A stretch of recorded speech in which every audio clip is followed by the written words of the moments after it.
Buenas tardes a todos los asistentes. Vamos a presentar primero a las entidades que vamos a debatir hoy día, que vamos a conversar. Primero, quiero saludar a Maipú Televisión, agradecer a todos la asistencia esta tarde. Esa jornada está bastante entretenida. Vamos a saludar primero al radio aficionado Roberto Arancibia. Un aplauso para él que está en esta mesa de debate, por favor. Cristian Sánchez, que estuvo conversando con nosotros acá, estuvo exponiendo hace un minutito. Preséntese usted, Cristian, me decía, es de CEFA, investigador, cuéntenos. Bueno, yo soy psicólogo clínico, soy asesor del Comité de Estudios Fenómeno Anómalo que se llama CEFA y bueno, y presidente de la Asociación Escéptica de Chile. Cristian Sánchez, un aplauso para él. Por la otra orilla tenemos al señor Rodrigo Fuenzalida, ufólogo, investigador y representante de la Asociación de Investigaciones Ovniológicas. Recién estuvo con nosotros, un aplauso para Rodrigo que está en esta mesa de debate también.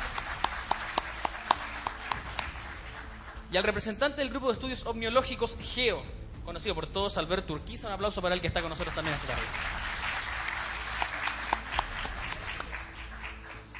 Esta transmisión la están viendo por www.maiputelevisión.cl. La gente que no puede estar acá la puede ver por internet también. Y yo les quiero preguntar esta mesa, cada exponente va a tener 5 minutos cronometrados para que no haya ninguna complicación. Les quiero preguntar por los casos emblemáticos de Chile. Voy a partir por el señor Roberto Arancibia. A su juicio, ¿cuáles son los casos más emblemáticos de Chile en el tema que nos convoca hoy día?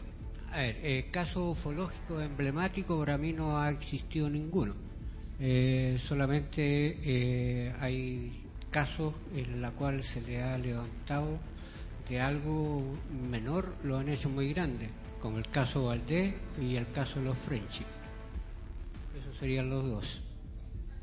¿Listo? Le quedan minutos todavía, se quiere exponer un poco más su punto de vista. Parece que no encuentra nada llamativo. Vamos con el señor Cristian Sánchez. Voy a restablecer los minutos para que esto sea justo también. Tiene 5 minutos desde ahora ya. Bueno, quienes mejor nos pueden hablar de casos emblemáticos acá en Chile son los ufólogos, pues, mi querido amigo. Pero déjeme contarle que dentro de las cosas que a nosotros en el CEFA nos llega y nos llama la atención, evidentemente son los casos aeronáuticos. Son los casos aeronáuticos que Rodrigo Bravo, que me parece que viene en algún rato más a las exposiciones, porque en este momento anda con Cabo Valdés justamente, donde se registran más de 23 casos relacionados con la aeronáutica, y que son casos que, al juicio del comité, cumplen una trilogía que es bastante especial, que es bastante, digamos, interesante. Primero que nada, no solamente tenemos el testimonio del testigo, que en este caso son, y la mayoría son pilotos, ingenieros, tripulantes de alguna navegación aérea, sino que además está el registro físico, en algunos casos, el registro de radar, que es un registro que tanto primario como secundario, hay dos tipos de radares, uno que tiene el avión, otro que tiene abajo, entonces es un registro que cuenta desde el punto de vista escéptico con evidencia física, y es una cuestión interesante. Entonces cuando uno correlaciona la evidencia física con lo que es también los testimonios, y posteriormente esto se formaliza a través de un documento, que es el documento en que se informa cada incidente, que no son incidente aéreo anómalo, tenemos un catastro bastante interesante sobre casos para poder estudiar. Y esa es una metodología que incorporó el CEFA y que incorporó el CEFA en relación a como lo hacen todos los comités internacionales, tanto NATCAR en Estados Unidos, CRIOMNI y otros más. Entonces, esos casos son, diría yo, emblemáticos porque tienen evidencia, tienen sustento. Desde el punto de vista más popular o más sensacionalista, podríamos decirlo, con el apoyo de los medios, evidentemente, como plantea Roberto, el caso Friendship, un caso que duró más de 10 años, digamos, y tuvo una repercusión después, y que hoy todavía la tiene, porque tengo entendido que Néstor Lafuente también ha seguido dando conferencias al respecto. Entonces, es un caso que es bastante interesante, y evidentemente, y bueno, después lo vamos a tener acá, el caso Cabo Valdés. Es un caso que no solo es un caso a nivel nacional importante, sino que a nivel internacional, como lo hizo ver Alberto en algún Facebook que leí por ahí. Es un caso que es reconocido internacionalmente. Entonces, esos casos son súper interesantes. Otro que a mí siempre me ha tenido intrigado son los famosos paracaidistas de Maipú. Sí. Y un caso que también llegó, y Rodrigo ahí nos podrá hablar de eso. Es otro caso que también es interesante porque hasta el día de hoy tampoco tenemos una respuesta clara y concisa con respecto a qué nos estamos enfrentando.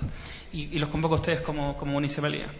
Así que eso yo creo que serían los casos emblemáticos dentro de Chile como para entrar en algún tipo de conversación. Pero insisto, los ufólogos son los que manejan mejor los casos.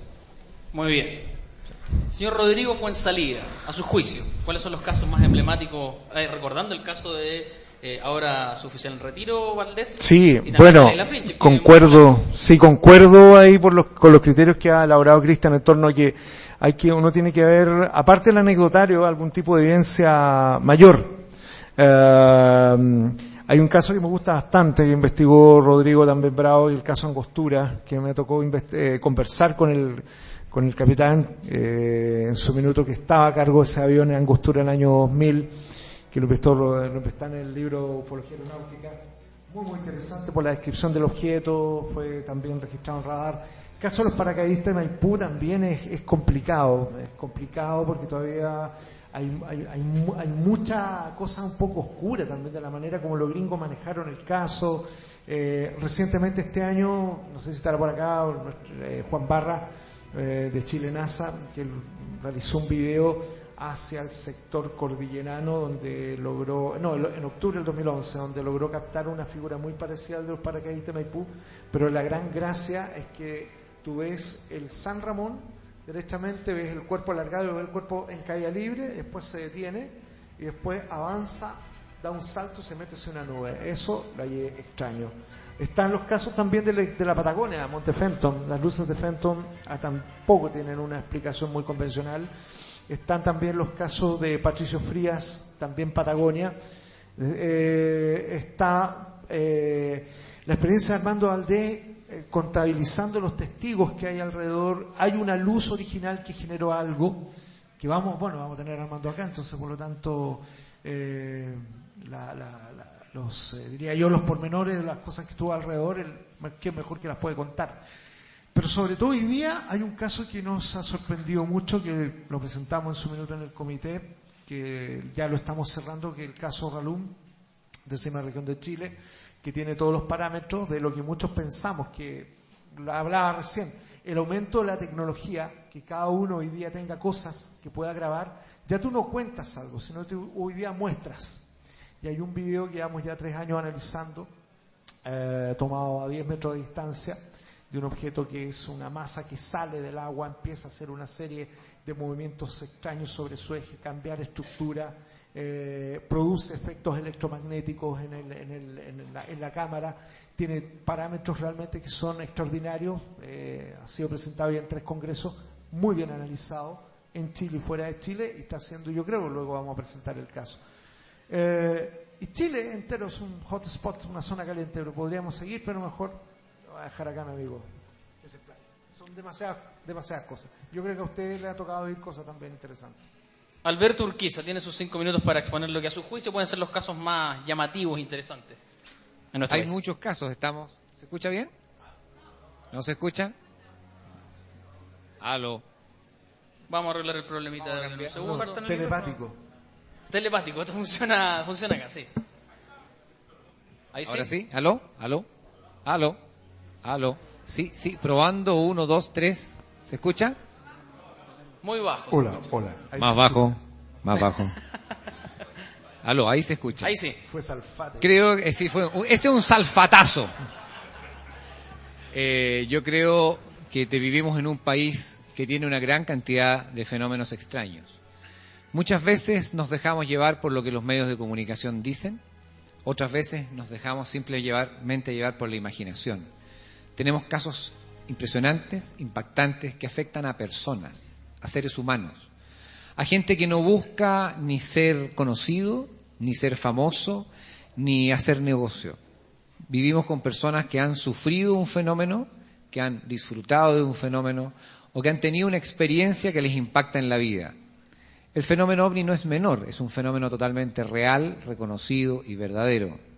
En lo personal, el fenómeno Friendship, obviamente con la historia de Octavio Ortiz y su familia, es uno de los principales, es uno de los más importantes, y es un fenómeno que comenzando el año 1984 hasta el día de hoy todavía no termina y tiene grandes influencias y gran importancia en muchas personas a través del país, no en una. Hay grabaciones, hay videos, hay noticieros, hay informaciones en el momento mismo en que ocurrieron los hechos. Y para mí es uno de los fenómenos más importantes y que me ha tocado muy de cerca por el hecho de haber conocido a Octavio, haber conocido a su familia y tener una referencia muy clara de que ellos no están engañando a nadie, de que ellos no han usufructuado de esto y que realmente les ha cambiado completamente la vida. El caso Friendship, documentado en programas de televisión, medios de comunicación extranjeros. Es decir, ha habido una importancia y hay otros que se han colgado del fenómeno Friendship para denostarlo, para disminuirlo o para tratar de sacarle un provecho, como fue el proyecto PES Austral o Friendship 2, que fue totalmente denunciado por los medios de comunicación y quedó claramente como un fraude, pero no el fenómeno Friendship de la familia de Octavio, que sigue abierto y sigue absolutamente vigente hasta el día de hoy y para mí es uno de los más relevantes. El fenómeno de los paracaidistas de Maipú no me cabe la menor duda que es uno de los fenómenos interesantes, es uno de los casos que ha ocurrido y que ha tenido una muy buena respuesta en la investigación general de todos los profesionales de este país, incluyendo la Fuerza Aérea de Chile a través del Comité de Estudio de Fenómenos Aéreos Anómalos, y que todos tratando de buscar una respuesta. Porque aquí se olvidan muchas veces de que las personas que viven un fenómeno también tienen al frente gente que va a investigar un caso y que no va a investigar un caso para destruirlo o causarle un daño a la imagen de la persona. Va a buscar una respuesta para poder explicar lo que está pasando.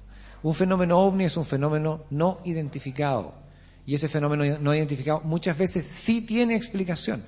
Y ahí están los investigadores profesionales, objetivos, para poder dar una determinación. El caso de los paracaidistas de Maipú no tiene ninguna explicación.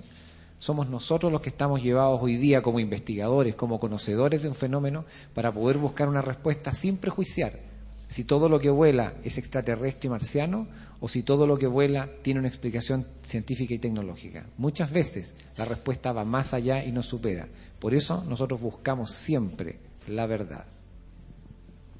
Muy bien. El señor Roberto Arancibia. Le voy a dar la palabra nuevamente, escéptico, absolutamente, parece radioaficionado. Poco dijo, poco dijo. Cortito y preciso, eso me gusta. Les voy a dar 5 minutos nuevamente a cada uno para que tenga la posibilidad de contraargumentar alguna posición de esta mesa que no le haya agradado, que le parezca en realidad que definitivamente no tiene ningún asidero. Tiene sus 5 minutos, señor Roberto. Ya, en primer lugar me quiero referir al caso Friendship. Como bien dijo Alberto, sí, efectivamente hubo una agrupación que apareció en los años 2000, que se quiso aprovechar de una experiencia anterior, que fue la de 1984, supuestamente de una radiocomunicación que llegó desde el Faro Mitahue. Desde ahí ya empezamos mal, porque el Faro Mitahue es un radiofaro que emite señales y no es poblada por la Armada de Chile. Es un faro pequeñito que está al final casi del canal de la Moraleda, entrando al seno del Aysén. Para que ellos tuvieran comunicación con la gente del faro es imposible, porque los enanitos en un radiofaro no existen, es una cosa chica que emite señales. ¿Ya? Entonces de ahí ya el caso para mí partió mal, porque tener una comunicación supuesta, raro. Aparecieron después con el tiempo unos informes ahí en internet hechos por Ayon, que habían hecho una calculación de la señal que llegaba desde el faro Mitahue o desde donde ellos decían que era desde la isla Friendship, después posteriormente, que por la cantidad de segundos que se demoraba en llegar la señal a la estación Lucero está a una determinada distancia. Es un graso error porque la señal electromagnética recorre la velocidad de la luz, por lo tanto en un segundo esa onda o esa señal da 3 veces y media vuelta a la Tierra. O sea, no pueden calcular ni siquiera dónde están. Para poder saber dónde sale una señal hay un proceso que se llama triangulación, y para eso se necesitan 3 equipos o un solo radiogoniómetro que sea capaz de señalar de dónde viene la señal. Señala de dónde viene, no de dónde proviene. O sea, me da dirección, pero no el lugar exacto de donde se emite. Y así vamos analizando todo el caso y nos vamos dando cuenta que los primeros que llenaron páginas, efectivamente sí, fueron radioaficionados los que recibieron las primeras señales. Pero lo decía, y lo insto a que sigamos conversando. Lo decía Alberto Urquiza, hay una posibilidad de que haya gente que se haya querido colgar de esta situación también. Eso también un poco enturbia todo el proceso de... Pero obvio, sí. A ver, de esto normalmente yo no voy en contra de la familia de Octavio, también lo conozco, he estado en la casa de ellos, he estado cenando, hemos estado días enteros charlando.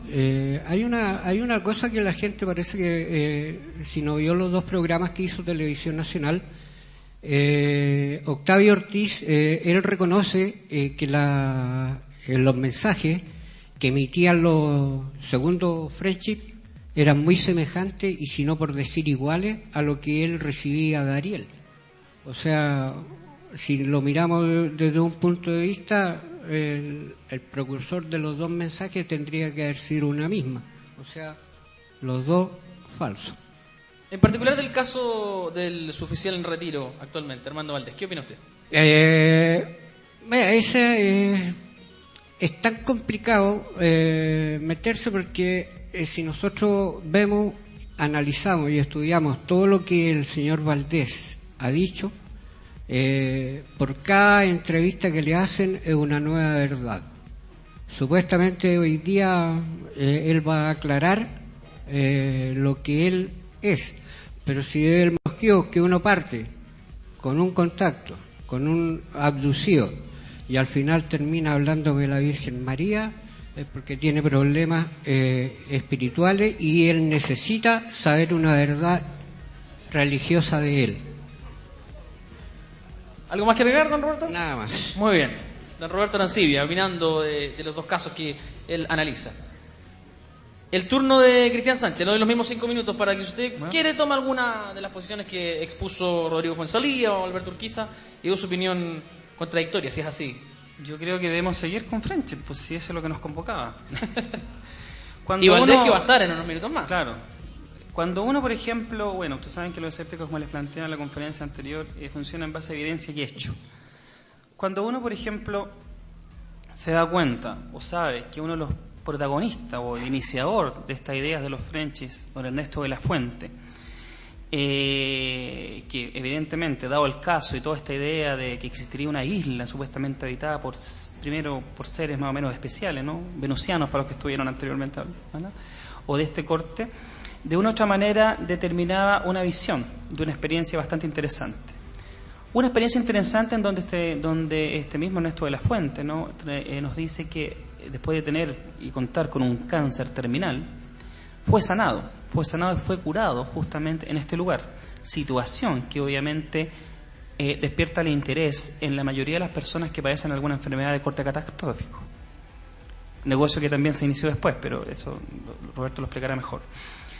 Entonces, ante ese elemento, una de las primeras cosas que podría preguntarse, y de hecho se le preguntó, porque Ernesto de la Fuente fue invitado al Comité de Estudios de Fenómenos Aéreos Anómalos a dar una conferencia en que iba a contar su experiencia.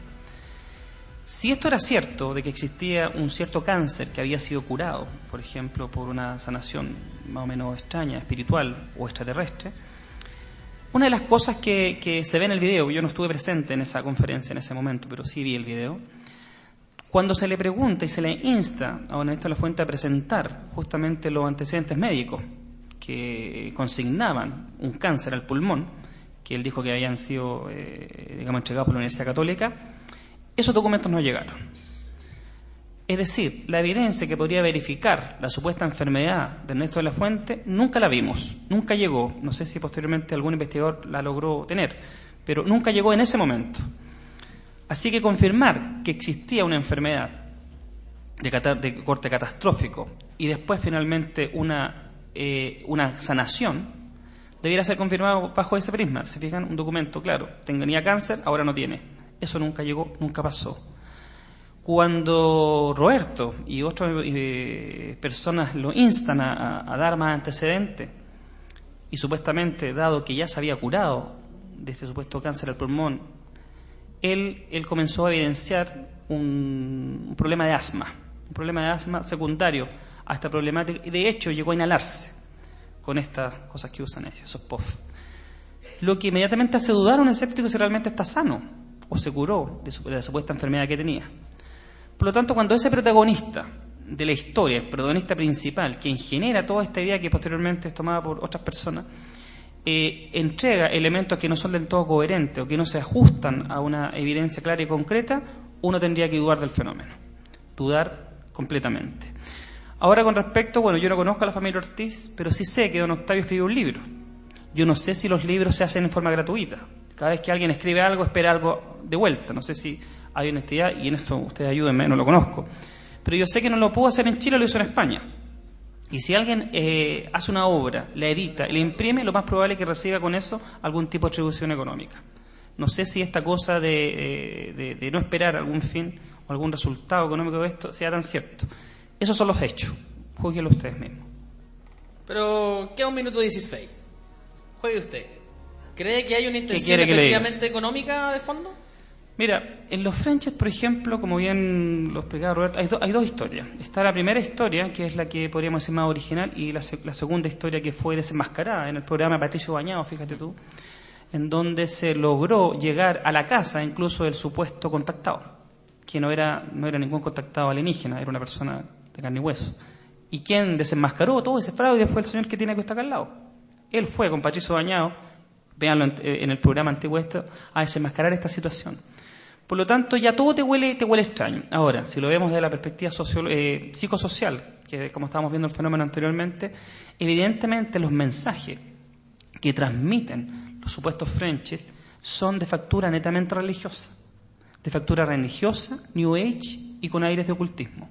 Hay una temática que posteriormente se analizó, incluso en el segundo French hay casos cifrados y citados textualmente del libro del Mormón, frases completas, que Arancibia se encargó de descubrir.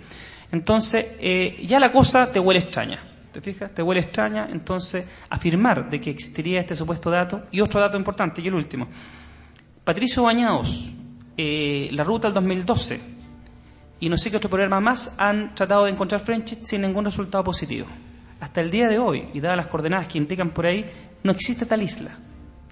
No existe tal isla, a lo mejor porque es imaginaria. Y las cosas imaginarias no se registran en ningún documento. Muy bien. Se pasó un minutito, pero está bien. Se le agradece. De Rodrigo Fuenzalía, su turno. Le voy a dar los 5 minutos. Ya. Y le voy a dar la posibilidad de extenderse también, porque estaba mirando el cronómetro. No. Estaba viendo que se pasaba. Lo que pasa es que es un tema que a mi entender escapa al ufológico. Es decir, ciertamente hace un tiempo atrás que a mí me interesó bastante, porque yo conocí el tema del 88 cuando estaba en la universidad, tenía un ramo de sociología de las religiones con Humberto Lago, y en paralelo una polola que tenía en ese minuto era amiga de Ernesto de la Fuente cuando venía supuestamente llegando recién de la isla, y de ahí que me interesó. Estoy hablando de 88, hace kilo de tiempo atrás, y la verdad que cuando escuché eso, yo era mucho más joven, evidente, lo encontré fascinante el relato, entretenido. Conocí a Octavio Ortiz, etcétera. Logré también contactar presuntamente por radio con los presuntos French para hablar con ellos, etcétera. Pero en el tiempo es una cosa que escapa, insisto, al tema de los ovnis. Yo necesito el ovni para poder tener alguna forma de constatar que hay alguna relación ufológica. Es decir, yo estoy más dedicado hoy día, me interesa más el ovni puro y duro. Esto corresponde más, yo diría, a un tema vinculado a la mitología que puede construirse en torno a esto, porque uno no llega finalmente a ninguna parte. Ese es el punto. Por el hecho de que, ojo, que yo conozco muy bien la historia de los protagonistas, no llego a ninguna parte porque de repente te encuentras con relatos que son altamente extraordinarios, de gente que estuvo en su minuto interaccionando con ellos, y de repente cosas que son sumamente explicables, como el 17 de agosto del año 85, lo que se vio todo Santiago, del cual presuntamente se atribuye la conversación a presuntamente Ariel. Parte todo esto con una cosa arriba de Santiago, que lo transmitió Sábado Gigante, resultó ser un globo Mir, un globo de la alta atmósfera francés. Por lo tanto, no podía atribuir, si alguien se estaba atribuyendo la dirección de ese globo, de eso, estaba manipulando directamente el dato, contribuyendo a desinformar. Pero por otro lado también tú tienes otras historias al interior del tema de Friendship que, insisto, escapa lo ufológico. Para mí no es un caso, yo no puedo hablar de un tema de ufológico porque no corresponde. Es más bien una historia que está revestida de elementos de un contacto radial donde las fuentes lamentablemente no se pueden ubicar, donde aparentemente todos los personajes vinculados a Friendship también, lo que hay más extraño es cómo es posible que exista una organización en Chile, en la península de los Chonos, habitando una isla y no exista registro de nada, es decir, y supuestamente es una mega organización. No sé si la historia originalmente fue construida, quizás con qué objetivo, no sé si las personas, si Ernesto derechamente, lo importante sería invitarlo a él. Yo creo que en la próxima experiencia acá en Maipú, invitar a los protagonistas de la historia, que es los elementos de juicio, porque también es ponerse a juzgar sin tener la otra cara de la señal. Insisto, yo investigué el caso hace muchos años atrás, investigué la historia, me encontré con cosas muy sorprendentes y otras que no llegan a nada. Por lo tanto, ufológico yo me aparto. Por los ovnis son lo que estuvimos viendo recién, fenómenos concretos. Ahora la historia no deja de ser entretenida. Yo me entretengo bastante con la historia porque tiene algunos ribetes así medio de repente como el Lost chileno, igual así. Es el Lost chileno, ¿eh? Pero si le hicieran, y me meto en sus minutos, se le hicieran decidir o circunscribir, digamos, este caso. No es ufológico, primero. Segundo, creo que faltan algunos cabos por Abando Valdés. No. Faltan oficial, ya no era nada. Oficial, perdón. Oficial retiro. Faltan algunos elementos todavía porque da la idea que efectivamente alrededor de Ernesto Lafuente hubo personajes extranjeros. Él puede dar. Yo tengo entendido que él trabajó un tiempo atrás para el gobierno norteamericano en una vía, puede haber conocido gente, puede haber guardado otra. Fíjate que en el libro de Powell's y Berger, un libro bastante conocido de la década de los 70, El retorno de los brujos, ellos hablan de la existencia de que la empresa, la Westinghouse, tuvo un proyecto de investigación psíquica denominado Friendship. Me llamó bastante la atención. Es como que alguien hubiese tomado un montón de estas historias y podría haber armado algo. Pero yo insisto que hay que invitar a los protagonistas porque sobre esto hay mucho todavía que tejer, pero en otro ámbito que escapa al tema de los ovnis. Muy bien, para el tercer encuentro lo vamos a tener considerado entonces como invitado. Tiene que Don ser. Alberto, usted que habló un poquito más del tema de la Friendship, por favor. Me encanta el tema. Creo que es muy interesante el poder escuchar las opiniones de distintas personas, absolutamente libre. Me encanta vivir en un país democrático y libre donde todos podemos opinar sin ser agredidos, sin ser insultados y tener la posibilidad de enseñar algo que es la opinión individual. La familia de Octavio Ortiz, a la cual yo me refiero en la investigación del fenómeno Friendship, ha vivido un cambio radical en su experiencia. Primero, deben ser multimillonarios, porque después de 39 años, 29 años, han ganado mucha plata, pero mucha plata. Sobre todo con el libro que se publicó en España, por el cual no recibió ni un peso y por el cual tampoco ha tenido ninguna ganancia de ninguna otra tipo. Cuando ha estado en programas de televisión como los de TVN u otros canales, incluso en mi canal en Mega, jamás ha cobrado.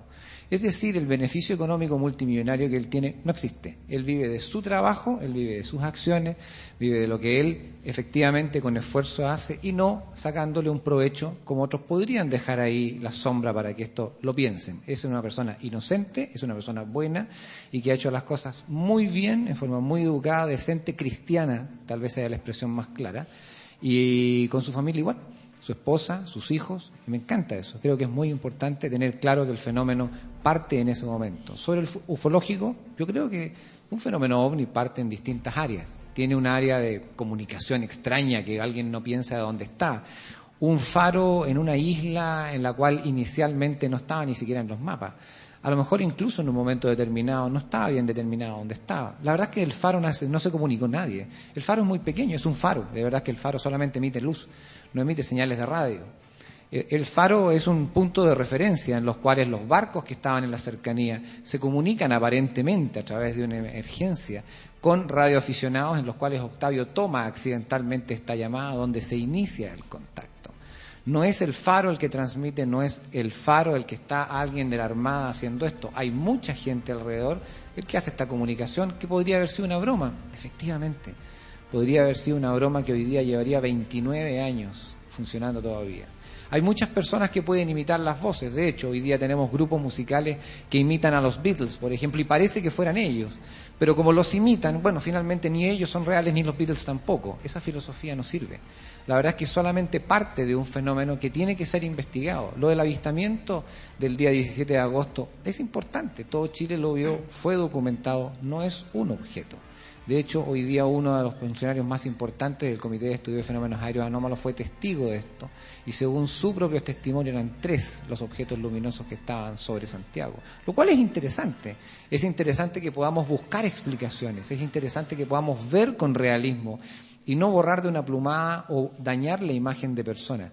Creo que es importante y creo que por eso mismo hoy día, al ver la trascendencia que tiene con los que se han involucrado sanamente, no con los abusadores, no con los aprovechadores, no con los mentirosos, como el señor Arias que estuvo con sus grabaciones haciendo este fraude, que gracias al radiogoniómetro que se hizo el seguimiento se logró determinar que era él el que estaba haciendo esas transmisiones específicas.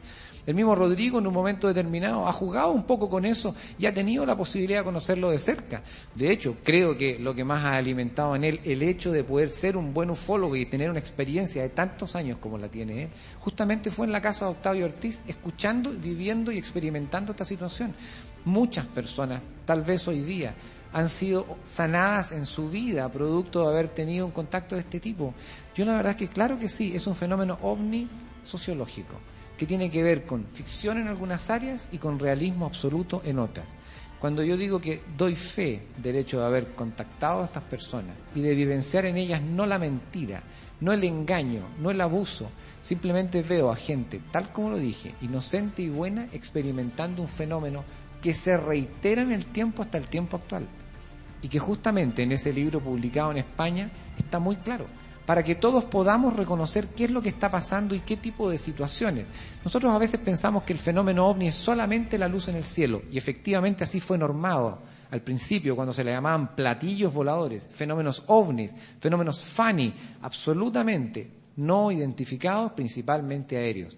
Pero también es cierto que tenemos más allá un fenómeno que trasciende esto porque entra en este momento con estas transmisiones radiales, pero también con mensajes, y muy bien lo del proyecto Westinghouse, donde justamente fenómenos que van con mensajes telepáticos, con cosas que tienen con la adivinanza a través de una comunicación radial de lo que hay guardado en un cajón o que está perdido, dónde está, y lo dice una persona que está en otro sitio. Es decir, hemos ido cambiando, hemos ido engrandeciendo un fenómeno, y esa es la importancia que tiene Friendship. Esta isla misteriosa, yo no tengo idea quién le podría haber dado a alguien en dónde está ubicada, porque que yo sepa, en todas las veces que he estado con Octavio, jamás me ha dado algún tipo de latitud y de longitud donde se encuentra, porque él no tiene idea. Y la vez que él quiso ir al lugar, la verdad es que le dio tanto miedo en Puerto Montt, antes de subirse al barco con la familia, que se dio vuelta y se devolvió a Santiago. Él no quiso ir. Su familia hasta el día de hoy le tira las orejas y no le gusta que lo haya hecho. A lo mejor todos habrían sido extraterrestres hoy día, qué sé yo. Yo no sé si es un fenómeno nazi, judíos, extraterrestres, una secta religiosa mormona. Hay distintas áreas que pueden dar una respuesta y ¿saben lo que es? Especulación pura. Porque no hay una prohibible, solamente la experiencia de un grupo de personas que ha vivido con el fenómeno Friendship algo que ha revolucionado sus vidas y lo ha hecho para bien. Don Alberto, me quedo con usted unos segundos. Un aplauso espontáneo.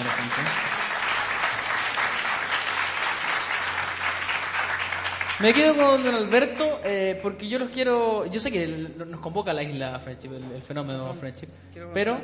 ¿Quiere preguntarle usted directamente a Alberto? Sí, claro. Ah, ya, estamos... Ah, por ok, favor. Bueno, si la cosa se va a poner así, yo me aguanto. Dado que todas las opiniones son respetables, como dijeron, ¿no? Y son necesarias. Por favor, don Cristian, tiene sus minutos. Sí, con respecto a este tema, que como plantea Alberto originalmente desconozco, si es que, como tú bien dices, Octavio Ortiz no recibe ninguna remuneración producto de la producción de este libro, lo que sería una cosa realmente altruista de parte de él, pero no necesariamente ingenua.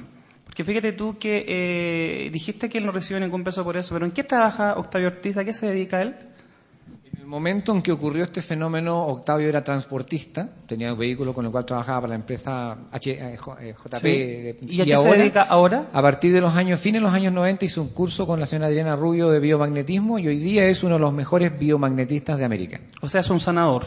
Hoy día sí. Después de la Es un experiencia, terapeuta. obviamente, Frenchet adquiere toda esta idea de un cambio y una constitución como tal y se transforma en sanador. ¿Él cobra por esas atenciones? ¿Perdón? ¿Cobra por esas atenciones Sí, o es gratis? Por supuesto, sí. Muchas gracias. Sí, él trabaja en esto, es un terapeuta, como puede ser alguien que hace reiki, que hace imanes, acupuntura, o que realiza masoterapia. Es un terapeuta, se dedicó a esto y lo hace muy bien. Muy bien. Don Roberto, le doy un minutito también a usted. Ya, Primero dejemos que el público aplauda, que es por el público que estamos acá también. ya, yo quiero aclarar bien la situación del famoso avistamiento del 17 de agosto de 1985. Ese avistamiento fue publicado el día 20 de octubre de 1985 en la revista ATC. El que escribió el párrafo, el reportaje, es don Gustavo Rodríguez, que hoy en día es el secretario del CEFA, en la cual ellos supuestamente venían 3 naves, una a la altura de Rancagua, una que estaba sobre Santiago y otro que venía desde Limache, pasando por el radiogonómetro de Tabor. Si nosotros miramos bien la imagen que ellos muestran, eso es, por donde se vea, es un globo. Ese globo aparece un año después, en las mismas fechas, el 17 de septiembre y el 18 de septiembre en Buenos Aires, Argentina. A ese artículo le dieron tan poca importancia porque lo mezclaron directamente con extraterrestre y había una grabación que salió posteriormente, años después, en España, en la cual había una conversación. Muestran la grabación y resulta que si uno ve la grabación se da cuenta que cuando el extraterrestre, que supuestamente estaba maniobrando el globo, decía que ese avión no se acerque, que ese avión no se acerque. ¿Y qué es lo que era? Un helicóptero. Por lo tanto, si los extraterrestres no distinguen y nos vienen a visitar y no saben distinguir un avión de un helicóptero, no sé qué sigue siendo más falso todavía. Gracias, don Roberto. ¿Alguien que quiera recoger el guante de don Rodrigo, don Alberto? Es claro que cuando una persona calificada como Gustavo Rodríguez dice que ve 3 cosas, ve 3 cosas. No ve 3 cosas en el papel en un análisis que se ve una en una ciudad, sino que él observa con sus ojos 3 cosas, que es distinto a que en distintos lugares había observadores que observaban 3 cosas distintas. Ahora, no sé quién habló de extraterrestre. Yo no he hablado de extraterrestre.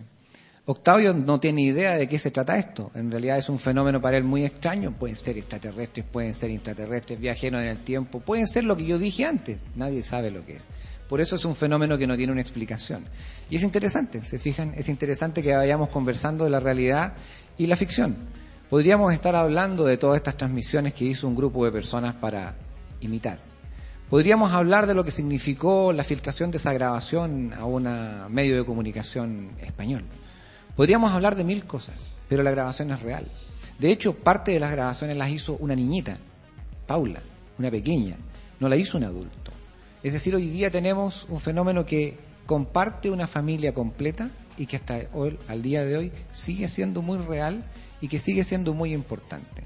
El hecho de que Octavio sea un gran biomagnetista, a mí me llena de satisfacción como ser humano por ver que alguien ha hecho algo importante en su vida y que trabaja sin robar, sin engañar, sin mentir, y creo que solamente los exámenes médicos de las personas que él ha tratado y se han mejorado bastan y sobran. Muy bien. Don Alberto. No, voy a cambiar, voy a partir con Rodrigo Fuenzalía. Les voy a dar 2 minutos a cada uno de los exponentes esta tarde, porque ya vamos a estar en unos minutos más con el suboficial en retiro, Armando Valdés. Y quiero que en 2 minutos usted me dé su visión de este caso, que fue polémico, que tuvo estas versiones encontradas y que él viene hoy día a contar su verdad aquí en este segundo encuentro ufológico. ¿El caso Valdés? Sí, 2 minutos correctos. Porque lo otro no vamos a llegar muy lejos. Trate de llegar lo más lejos que pueda. Ya, con Armando Valdés el caso es interesante. A mi entender, cuando realizamos OVNI la primera temporada, logramos dar con gente de la escuadra. Hay testigos externos que confirman efectivamente la aparición de los objetos, que no es menor. Ahora, lo que pasó entre una cosa y otra es lo complicado, pero yo, Armando, por lo menos las veces que lo he visto y que hemos conversado del año 97, 2007, en el cual hicimos la jornada de Forjeo Viña del Mar, las más complejas que hemos tenido, por la cantidad de expectación que hubo en torno a Armando, yo siempre he encontrado bastante honesto en función de lo que él ha logrado armar después de su experiencia. Pero nadie me puede decir quizás que lo que ellos vieron no fue raro. Sí, hubo 2 objetos ahí. Ahora, lo que pasó entre el avistamiento de los objetos y efectivamente la gente de la patrulla y lo de Armando, ya eso es un tema que es muy difícil que podamos llegar y dilucidar. Podríamos tirar hipótesis quizás, pero aparentemente sí hubo objetos voladores no identificados en la zona. Muy bien. Vamos a darle los mismos 2 minutos para hablar de este caso al señor Cristian Sánchez, del Cabo Valdés. ¿Del suboficial en retiro, Armando Valdés? Ya no es Cabo. Caso, como lo planteé anteriormente, emblemático, internacional, importante, que más que opinión, yo creo que lo mejor que tenemos acá, todos los que asistimos hoy día a este gran seminario, congreso, es escucharlo directamente de él. Él está en breves minutos más con nosotros, así que mi opinión es irrelevante. Muy bien, muy bien. José, lo voy a ver sentadito ahí. Está bien. Me gusta la actitud de él. Ya. Don Alberto Urquiza tiene sus 2 minutos para que analice, para que comente el caso de... O sea, un fenómeno que ha impactado a Chile a través de los titulares desde el momento en que se hizo público, esto en los años 70. Una situación que ha involucrado a una institución tan importante como el Ejército de Chile, que si el suboficial mayor en retiro, Armando Valdés, hubiera estado mintiendo en ese momento, después de ser sometido a distintos tipos de terapias muy impactantes, algunas de ellas, visitas importantes, y se hubiera detectado que él estaba loco, o que estaba enfermo, o que estaba mal, simplemente actuando de mala manera, a él lo habrían dado de baja el mismo día, una semana después, un año después. Pero él se jubiló el año 99, siendo una persona que realizó su vida, y creo que nosotros tenemos que tener respeto al pensamiento de él, pero se nos olvida alguien. Y ese alguien tiene varios nombres distintos, que son los soldados de la patrulla. Este fenómeno no solamente es del cabo Armando Valdés en los años 70, es de toda la patrulla que participó ahí, donde incluso gente que no estima dentro de los soldados, que no le cae bien al cabo Valdés, que le tienen mala bronca porque él se hizo famoso y ellos no.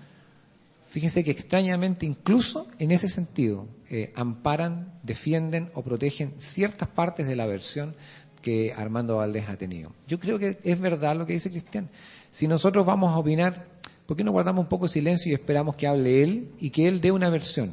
También es cierto lo que decían, de que tal vez va a dar una versión nueva, si ha dado tantas. La verdad es que han habido cambios, otros solo matices, y había una opinión, la verdad es que certera y clara en cuanto a lo que ocurrió en un momento, pero la explicación de vida para uno puede ir variando dependiendo del tiempo. Creo que el fenómeno es muy importante, creo que la experiencia es algo que ocurrió realmente, y tenemos un par de minutos más a Armando Valdés acá hablando de eso, y eso va a ser vital e importante. Muy bien. Don Roberto Arancibia, para cerrar la mesa, los 2 minutos para que usted comente. Si es que quiere ocupar los 2 minutos, ya están ocupando 30 segundos. Lo que usted No, más o menos para hacer como 30 segundos. Mire, con el caso de don Armando Valdés Garrido, en todas partes, en todas las declaraciones que él ha hecho y la patrulla ha hecho, nunca dijeron objetos, dijeron luces. Por lo tanto, de ahí ya partimos también, más otra vez, en el concepto de objeto volador no identificado. Lo que ellos siempre han dicho que vieron luces. Lo que haya pasado con el señor Valdés, bueno, esa es incumbencia personal, él sabrá por qué lo hizo y qué versión va a dar hoy día. Lo que yo diga, la versión de él, tampoco tiene ninguna importancia porque lo vamos a tener a él para que nos aclare las dudas. Por tantos años. Muy bien. Un aplauso para Roberto Arancibia, que estuvo esta tarde con nosotros, para el señor Cristian Sánchez también, para Rodrigo Fuenzaleda y para Alberto Urquiza. Y a ustedes por estar acá. Y en unos minutos ya viene el suboficial en retiro, Armando Valdés, a contarnos su versión de lo que sucedió hace muchos años en la Tuve. Buenas tardes. Chao, chao.